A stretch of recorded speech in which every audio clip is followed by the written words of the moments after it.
Hey guys, it's Koren, and we are going to be talking about the law of reversibility. I'm reading in a new book of Neville Goddard's that I just got recently called The Prayer, The Art of Believing. And in this very first chapter, Neville talks about the law of reversibility. This is so important because Neville's biggest, most famous quote, I would say, is feeling is the secret. He talks a lot about how if you can feel and believe and adopt your desires, then they will manifest. Why is that so? Well, this is the way I understand it. If having what you want causes you to feel important and joyful and happy, and you walk with your shoulders back and your head's held high, if when you are that person you want to be, you are just on fire, you are excited, you are feeling great, you feel confident, you feel desired, you feel wanted, because you have this thing, or you are this thing, or all of your bills are paid off, or you met the love of your life, or you're on a wonderful vacation in Cancun.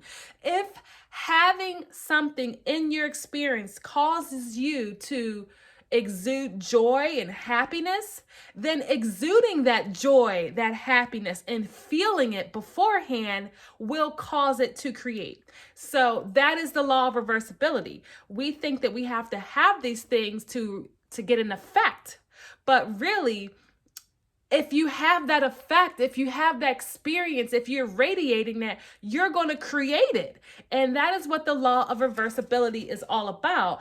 And I'll read a little bit of Neville's words here from his book here. And he says, the universal law of reversibility is the foundation on which its claims are based. Mechanical motion caused by speech was known for a long time before anyone dreamed of the possibility of inverse transformation. That is, the reproduction of speech by mechanical motion. A little wordy there, but he goes on into a more simpler explanation. For a long time, electricity was produced by friction without ever a thought that friction in turn could produce electricity. Whether or not man succeeds in reversing the transformation of a force, he knows nevertheless that all transformations of force are reversible. If heat can produce mechanical motion, so mechanical motion can produce heat. If electricity produces magnetism, magnetism too can develop electric currents. If the voice can cause undulating currents, so such can currents reproduce the voice, and so on. Cause and effect, energy and matter, action and reaction are the same and interconvertible. This law is of the highest importance because it enables you to foresee the inverse transformation once the direct transformation is verified. And I'll repeat. This law is the highest importance because it enables you to foresee the inverse transformation once the direct transformation is verified. Okay. So for me, that is saying that you want to sustain those feelings of having what you desire long enough that that current is going, and then it will reverse itself and create circumstances that produce that feeling. If you knew how you would feel were you to realize your objective, then inversely, you would know what state you could realize were you to awaken in yourself that feeling. I'll repeat that. If you knew how you would feel were you to realize your objective, then inversely, you would know what state you could realize were you to awaken in yourself such a feeling. The injunction to pray believing that you already possess what you pray for is based upon the knowledge in the law of inverse transformation.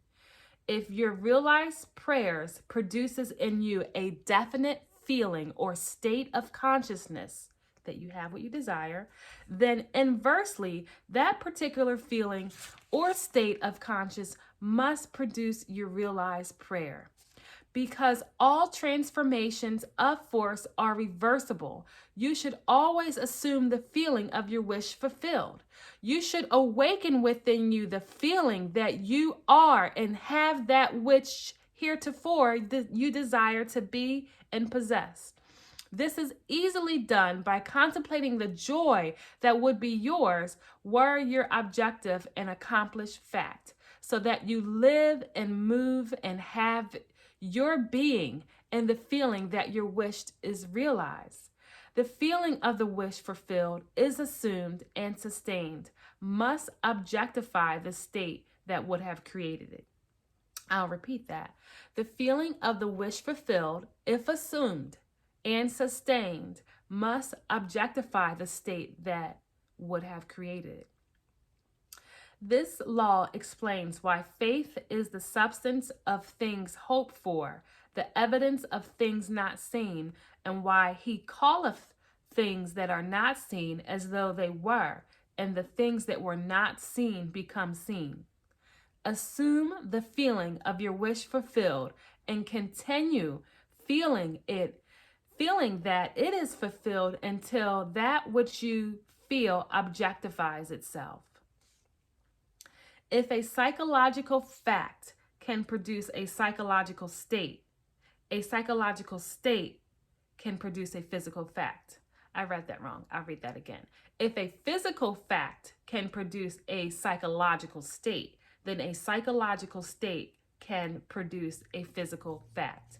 If an effect can be produced by a cause, then inversely the effect can be produced by the cause.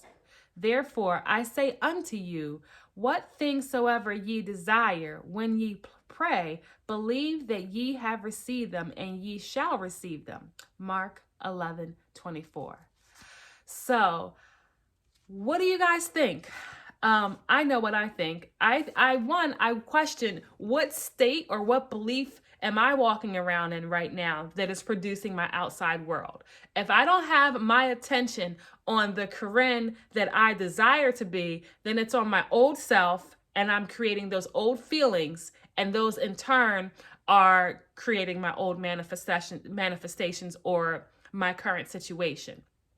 When we turn from that which is to that which we desire to be and allow ourselves to be happy and experiencing the joy and going into prayer and thanksgiving that it is done, then we begin to produce those motions and that psychological state and assume that identity. And then that law of reversibility is what brings it back to us.